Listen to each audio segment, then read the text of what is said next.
si Afin sedikit menempel kepada saya. Jadi pas saya nanya kenapa dia selalu nempel, dia hanya menjawab, "Kau bos, ayo undangan." Saya penasaran. Saya tanya kepada Afin, "Emang kenapa Afin? Kau ngerasa gak enak tanam burin?" Terus si Afin menjawab, "Enggak apa-apa, aman kok. Cepetan aja." dalam hati saya, wah pasti ono sing aneh. Mengingat kejadian saya di pos 2 menuju ke pos 3, saya juga merasakan merinding.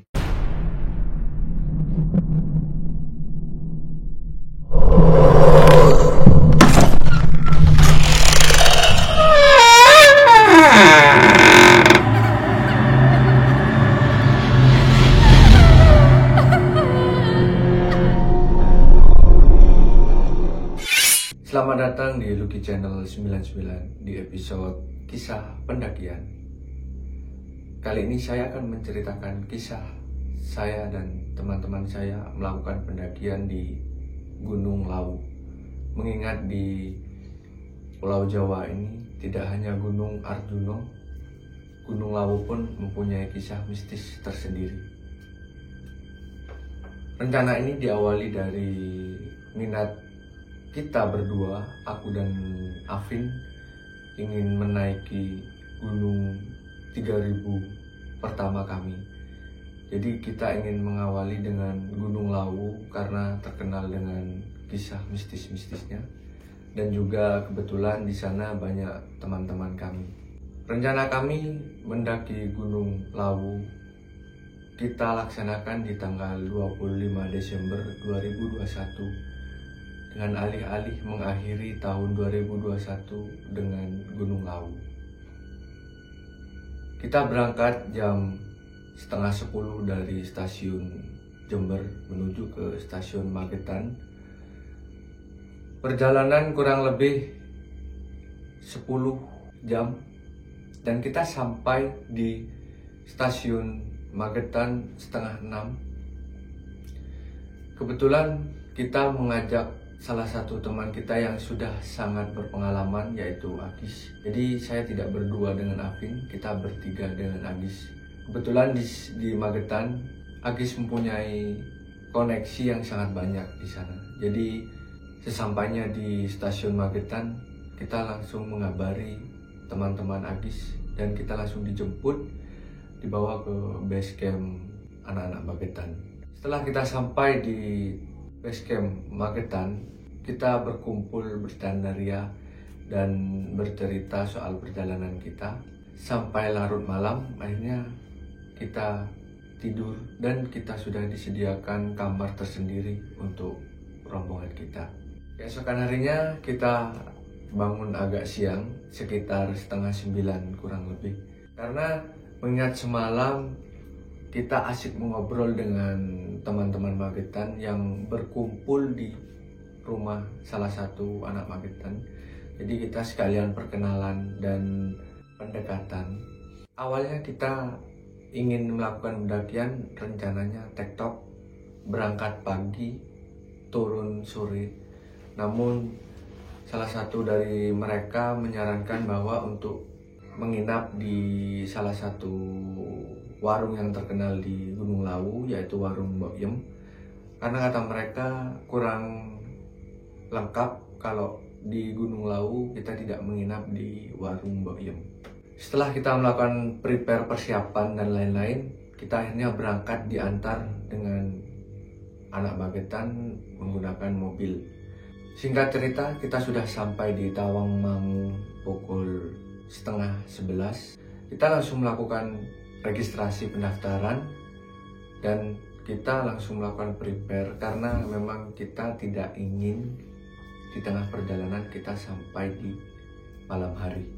Setelah kita melakukan registrasi, kita langsung berangkat start dari base camp, langsung melakukan start pendakian. Kira-kira kurang lebih pukul setengah 12 kita melakukan pendakian. Aku, Afin, Agis, dan anak Magetan.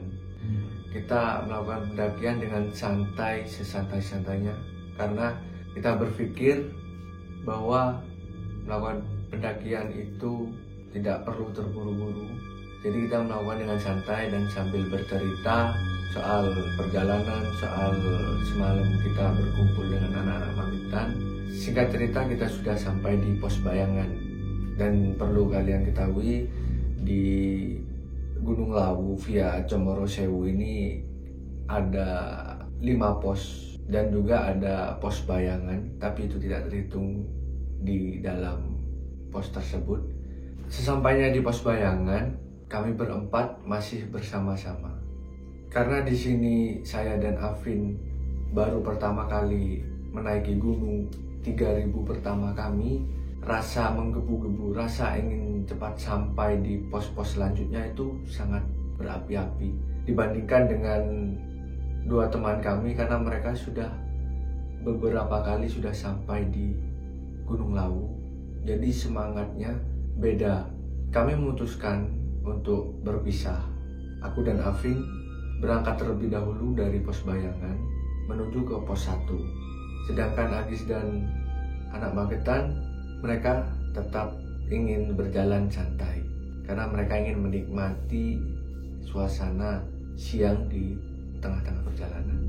Singkat cerita, aku dan Afin sudah sampai di pos 1.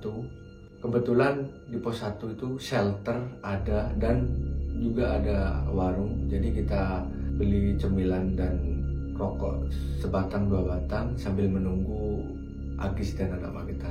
Setelah 15 menit kira-kira mereka sudah datang. Aku berpikir ini akan langsung berangkat. Ternyata Agis dan anak Magetan ini masih ingin mengisi perut mereka. Jadi istirahat di pos 1 cukup membuang-buang waktu karena cukup lama, sekitar 1 jaman lebih. Di tengah-tengah mereka makan, aku dan Afin lagi-lagi ingin mendahului karena kita juga tidak mau bosan di pos 1. Jadi aku dan Afin memutuskan untuk berangkat terlebih dahulu menuju ke pos 2. Pos 1 ke pos 2 ini sangat amat lumayan jauh jaraknya dan dipenuhi dengan medan yang bebatuan. Mungkin karena itu aku dan Afin pun terpisah dan aku ingin menyelesaikan tanjakan-tanjakan bebatuan ini dengan cepat. Jadi terpaksa aku harus meninggalkan Afin di belakang. 1,5 jam aku sampai di pos 2. Di pos 2 juga ada shelter dan warung. Jadi untuk makanan ringan, untuk cemilan kita juga aman karena di setiap pos ada warung. Jadi kita tinggal membeli, tidak perlu memasak dan tidak perlu membawa makanan berat-berat. Aku menunggu mereka bertiga dengan santai, dengan sambil tidur-tiduran karena jarak aku dengan mereka lumayan cukup jauh.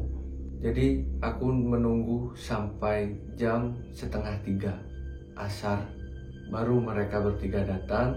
Dan lagi-lagi mereka prinsipnya tetap ingin santai. Mereka masih ngerokok, mereka masih nyemil. Jadi terpaksa aku harus menunggu mereka sedikit lama. Bukan soal kekuatan, tapi ambisi kita memang beda. Karena Agis dan anak Magetan ini sudah berkali-kali sampai di Gunung Lawu, sedangkan aku dan Afin baru pertama menaiki gunung 3000. Mungkin itu penyebabnya ambisi kita beda dan langkah kaki pun beda. Kalau dibilang capek ya semuanya capek. Selang beberapa menit, sekitar 45 menit, aku menunggu mereka beristirahat. Akhirnya aku dan Afin memutuskan lagi untuk melanjutkan perjalanan ke pos 3 karena kata Agis dan anak Magetan ini menuju ke pos 3 jaraknya tidak sejauh dengan pos 1 ke pos 2 karena waktu masih sore kita berani-berani aja. Dan kebetulan di pos 2 kita gantian untuk membawa tas carrier-nya. Sekedar informasi buat kalian, kita naik berempat, tasnya hanya 2 karena kita tidak mau terlalu berat karena di atas di puncak itu ada warung, jadi kita tidak perlu membawa tas carrier banyak-banyak, cukup 2 hanya untuk perlengkapan pakaian dan logistik ringan. Jadi dua-duanya itu tas milik anak Magetan dan tasnya si Agis. Waktu di pos 2 kita bertukar, kita gantian untuk membawa tasnya. Aku membawa tasnya si anak Magetan dan Afin membawa tasnya si Agis. Setelah pindah tas, kita langsung memutuskan untuk berangkat ke pos 3. Setelah melewati beberapa tanjakan, langkahku mulai berat dan jarakku dan Afin sedikit membentang, sedikit jauh. Karena kebetulan Afin masih sanggup dan terlihat lebih berambisi daripada saya. Setelah saya kehilangan jejak si Afin, hujan pun turun dengan sangat deras dan saya memutuskan untuk ke pos 2. Karena saya pikir dari jarak saya saat ini ke pos 2 dekat karena hanya melewati beberapa tanjakan. Jadi saya memutuskan untuk turun karena saya berpikir untuk mengamankan peralatan pakaian kita untuk tidur nanti. Jika basah pastinya tidak akan nyaman. Setelah sampai di pos 2, saya mengamankan barang bawaan saya dan saya juga memakai mantel. Selang beberapa menit ternyata hujannya agak reda dan saya mengajak Relo dan Agis untuk melanjutkan perjalanan. Namun mereka memilih untuk bersantai dulu di pos 2. Akhirnya saya berpamitan kepada mereka untuk melanjutkan perjalanan. Mengingat si Afin sudah melakukan perjalanan lebih cepat untuk ke pos 3. Saya melanjutkan perjalanan sendirian.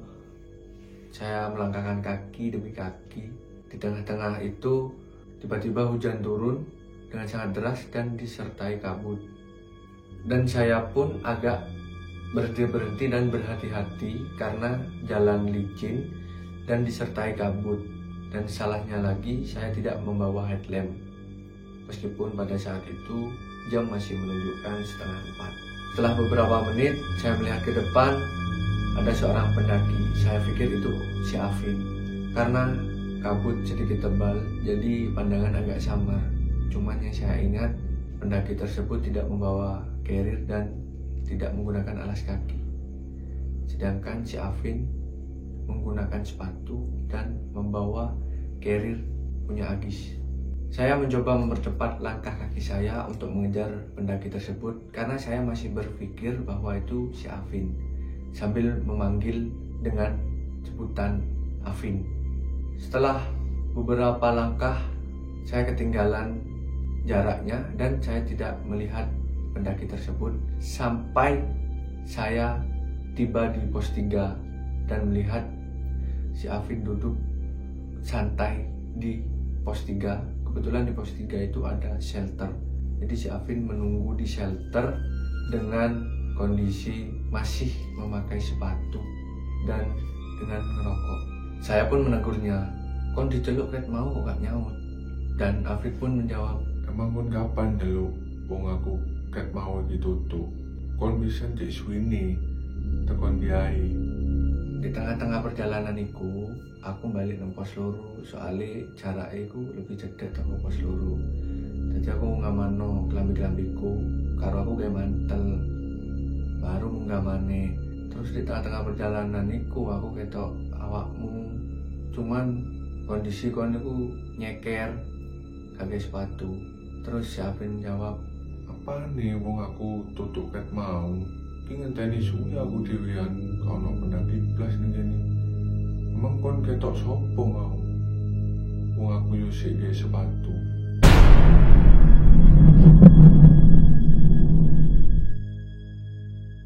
Setelah mendengar jawaban Syafin, akhirnya saya mengalihkan pembicaraan sambil mengajak membuat kopi dan cerita-cerita santai sambil menunggu si Agis dan Relo sedang menunggu hujan di pos 2. Karena saya tidak mau suasana makin mencekam dan membuat khawatir satu sama lain, meskipun Afin tetap memaksa bertanya kalau saya itu bertemu dengan siapa, saya tetap memutuskan untuk mengalihkan pembicaraan agar suasana tetap terkendali dan perjalanan juga masih lumayan panjang. Setelah 2,5 jam kita menunggu si Relo dan Agis, akhirnya hujan pun reda Dan beberapa menit kemudian mereka sampai di pos 3 dan kita juga langsung siap-siap dan membagi pakaian mereka seperti jaket, headlamp, dan celana panjang.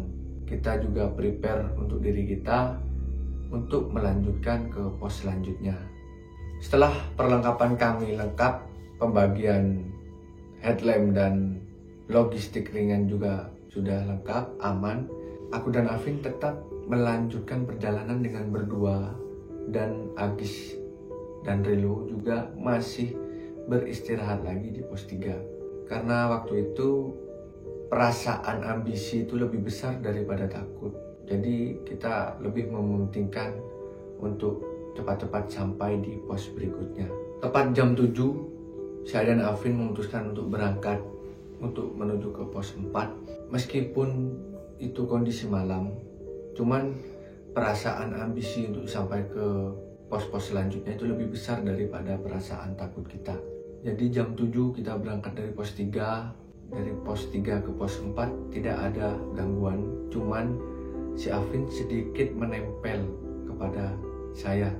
Jadi pas saya nanya kenapa dia selalu nempel, dia hanya menjawab, "Kau bos, ayo undangan, cepetan." Saya penasaran, saya tanya kepada Afin, "Emang apa Afin? Kau ngerasa gak enak tanam gurih?" Terus si Afin menjawab, "Enggak apa-apa, aman kok, cepetan aja." Dalam hati saya, wah pasti ono sing aneh. Mengingat kejadian saya di pos 2 menuju ke pos 3, saya juga merasakan merinding. Karena ditambah jalur semakin gelap, headlamp pun hanya Afin yang membawa. Jadi dari segi penerangan juga kami kurang. Nah, setelah 1,5 jam perjalanan, kami sampai di pos 4. Nah, di pos 4 ini tidak ada shelter dan hanya ada satu tenda. Di sini saya tidak beristirahat, memutuskan untuk melanjutkan perjalanan dengan si Afin, mengingat cuaca juga masih mendung dan takut nanti hujan akan turun. Kita berdua memutuskan untuk melanjutkan langsung ke pos 5 dengan kondisi jalur yang gelap dan bebatuan dan penuh tanjakan. Di sini langkah saya dan Afin agak dipercepat karena perut kosong dan badan juga mulai lesu. Jadi kita sedikit menambah kecepatan langkah kita. Setelah 45 menit kita sampai di pos 5. Kebetulan di pos 5 ini ada satu warung dan di jam 9:30 ini warung itu masih buka. Jadi kita langsung masuk dan pesan makanan dan minuman. Kita juga langsung menggelar tikar dan menggunakan SP untuk beristirahat. Tidak lama dari itu, si Agis membangunkan kami berdua untuk menyantap makanan kita. Ternyata aku dan Afin sempat terlelap tidur meskipun cuma sebentar. Dan saya tidak tahu Agis itu datang jam berapa. Tiba-tiba Agis membangunkan untuk menyantap makanan dan memberitahu aku dan Afin untuk segera prepare melanjutkan perjalanan. Karena dari pos 5 menuju ke warung Mbok Yum ini jalan landai dan tidak sejauh pos-pos yang sebelumnya. Setelah selesai menyantap makanan, kita juga langsung siap-siap untuk berangkat. Kebetulan di sini persediaan air juga sudah habis. Jadi di bawah itu ada namanya sumber air, namanya Sendang Derajat. Jadi kita memutuskan untuk mengambil air di sana.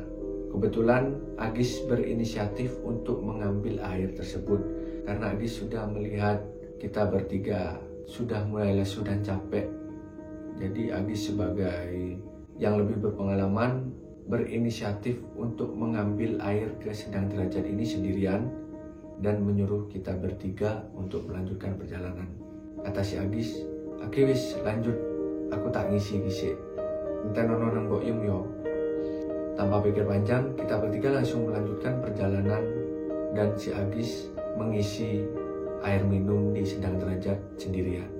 Setengah jam kita melakukan perjalanan, akhirnya kita sampai di warung Mbok Yum. Sampainya di warung Mbok Yum, kita langsung memesan teh hangat Dan kita juga mempersiapkan pakaian tidur kami seperti matras, sleeping bag, jaket, sarung, kupluk, dan lain-lain. Selang beberapa menit, si Agis datang dan mengeluarkan air minum yang diambilnya di Sendang Derajat. Setelah itu kita duduk bersantai, kita bercerita selama pendakian tadi. Sedangkan si Relo langsung memilih untuk tidur karena memang dari pos 5 ke Boyem saya melihat sendiri bahwa wajah Relo sudah mulai kecapean dan juga dia tidak ada ngomong sama sekali. Sambil menunggu tehnya, kita bercerita dengan obrolan yang dibuka si Agis bahwa si Agis bertemu dengan seorang pendaki sendirian di Sendang Derajat. Kata si Agis, aku mau kepethuk pendaki pas ngisi di Sendang Derajat itu. Tapi mas iki cuman lungguh tok, gak gawa botol, dan dia yo gak gawe sepatu, gak gawe sandal, dia yo gak gawa tas.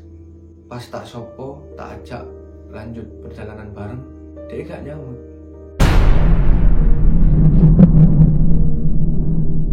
Sontak seketika itu saya langsung terdiam dan berpikir, kok ciri-cirinya sama seperti yang saya temui di tengah-tengah perjalanan pos 2 menuju pos 3. Di tengah perbincangan itu, tiba-tiba ada suara aneh menggerung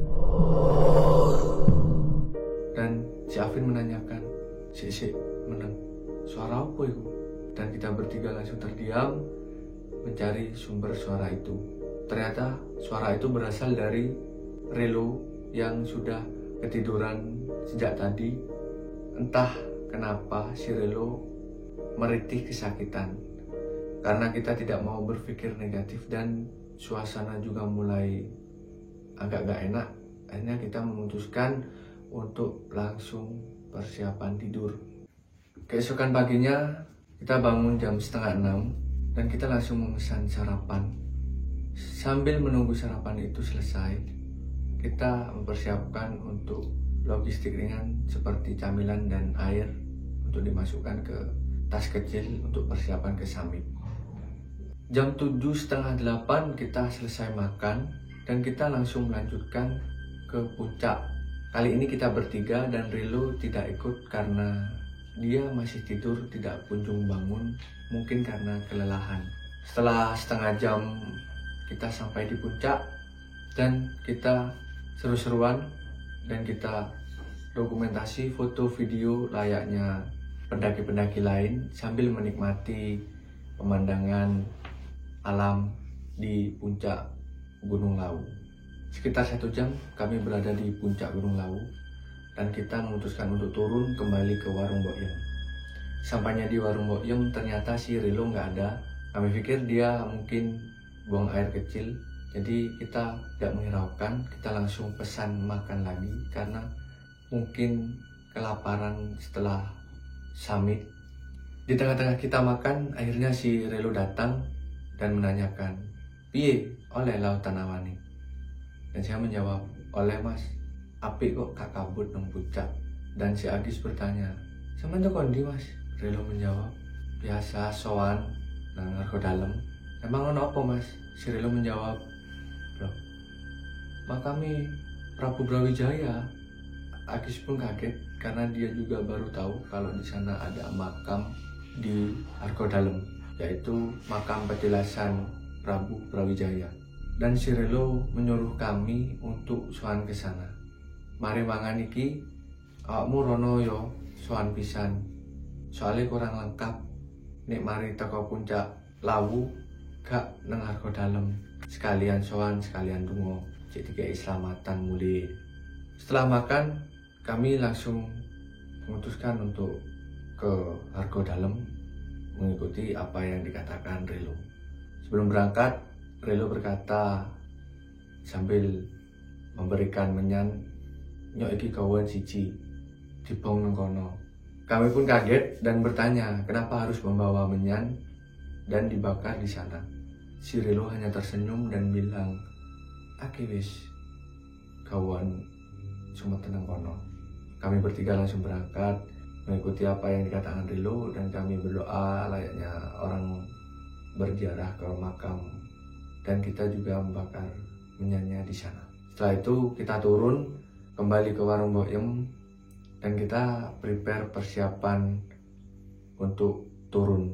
Di tengah-tengah persiapan itu kita juga mengobrol dan Agis menanyakan ada apa dengan Rilo semalam yang merintih kesakitan.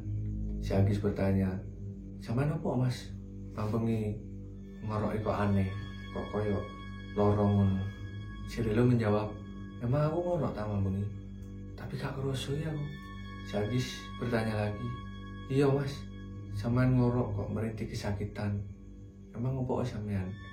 Si Rilo menjawab, gak apa-apa kok, aku cuman mimpi gak enak aja mambengi. Mimpi disesatkan dan dipaksa diajak ke dunia mereka, kata si Rilo. Dan Rilo juga bilang kalau di tengah-tengah malam itu Rilo terbangun dan dia baru ingat kalau dia memakai baju hijau, yang dimana kata Rilo kalau di Gunung Lawu ini tidak diperbolehkan untuk menggunakan pakaian hijau. Setelah itu Agis bertanya lagi kenapa si Rilo membawa menyan dan kenapa juga kita disuruh untuk membakar menyan dan bersuara ke Argo Dalam. Si Rilo menjawab dengan tersenyum, enggak apa-apa, aman. Aku gawa menyan mek telu. Sijine tak gawa Argo Dalam, sijine tak kekno awakmu, sijine tak bong pas nang pos loro. Sing aku pamitin nang kon nguyu iku aku ngobong menyan, kata si Rilo kepada Agis. Dan di situ Agis pun kaget kenapa si Rilo melakukan hal tersebut. Dari percakapan mereka, akhirnya saya menyimpulkan mungkin kejanggalan semalam itu terjadi karena si Rilo membawa menyan dan memakai pakaian hijau. Ini hanya kesimpulan dan pendapat saya. Kalau kalian tidak percaya, ya itu terserah Anda. Karena ini pendapat pribadi dari pengalaman saya. Begitulah cerita dari pendakian Gunung Lawu ini. Terima kasih sudah menonton video ini. Dan jika kalian mempunyai pengalaman mistis lainnya, bisa kirim ke akun kami yang ada di deskripsi di bawah ini.